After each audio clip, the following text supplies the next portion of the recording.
Le challenge innovation, c'est réunir un maximum de profils différents. On a la chance d'avoir des experts dans plein de spécialités rares, atypiques, de les mettre dans un shaker, d'en faire sortir des recettes nouvelles, des idées créatives, des idées qui détonnent pour s'attaquer aux grands défis sociétaux, écologiques de notre époque. L'idée, c'était de réunir des collaborateurs, les réunir en équipe sur une journée hackathon, donc une journée très intense, pour qu'ils travaillent ensemble sur des problématiques qui sont clés pour le groupe. Et à l'issue de cette journée, l'objectif, c'était que les équipes proposent des idées nouvelles et concrètes pour répondre à ces enjeux. On a senti qu'il se passait quelque chose de fort au sein des équipes. Il y avait à la fois un esprit de compétition, une envie de se mettre au défi, de se prendre au jeu.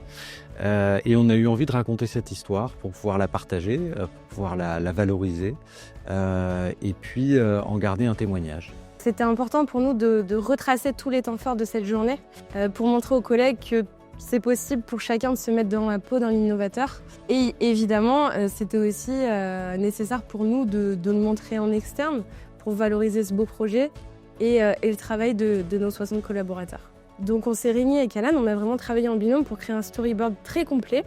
Et je pense que ça a été un vrai plus pour le jour J parce que ça lui a permis d'arriver le jour du hackathon et de savoir exactement quel plan il devait filmer, à quel moment, quelle personne il devait interviewer.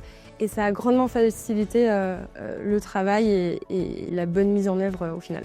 C'était un défi après le défi de réaliser ces vidéos dans un temps assez court. Le format et la qualité des vidéos étaient vraiment au rendez-vous. J'avais une idée assez précise de la restitution que je souhaitais. Je voulais vraiment quelque chose de fidèle à ce qui s'est passé. Une satisfaction aussi de voir que le format de ces vidéos, leur dynamisme, leur montage rendait justice finalement à la créativité qui s'était dégagée pendant ce challenge innovation. Évidemment, si je devais recommander Alan à mon cercle professionnel, je leur dirais de foncer les yeux fermés. Moi, en tant que chargée de communication, quand je fais appel à un prestataire, c'est aussi pour qu'il m'apporte des compétences complémentaires aux miennes. Et en ce sens, c'est vrai que ça marche très bien avec Alan, puisqu'on est vraiment dans cette optique de collaboration. Puisque c'est quelqu'un qui est profondément à l'écoute de son client, qui va essayer de comprendre le besoin, de re-questionner, d'aller chercher en profondeur et de saisir tous les enjeux autour pour pouvoir faire son travail et le faire bien. Donc ça rend la collaboration avec lui très agréable et très fluide. La chance de travailler avec un professionnel qui aime son métier, qui porte une grande attention à comprendre les ressorts et les enjeux de la commande et avec une grande écoute, vraiment une grande écoute. Et puis derrière, la sérénité de travailler avec quelqu'un qui connaît, qui touche sa bille et qui connaît, qui maîtrise son domaine et donc qui sort les choses en temps et en heure et avec une qualité irréprochable.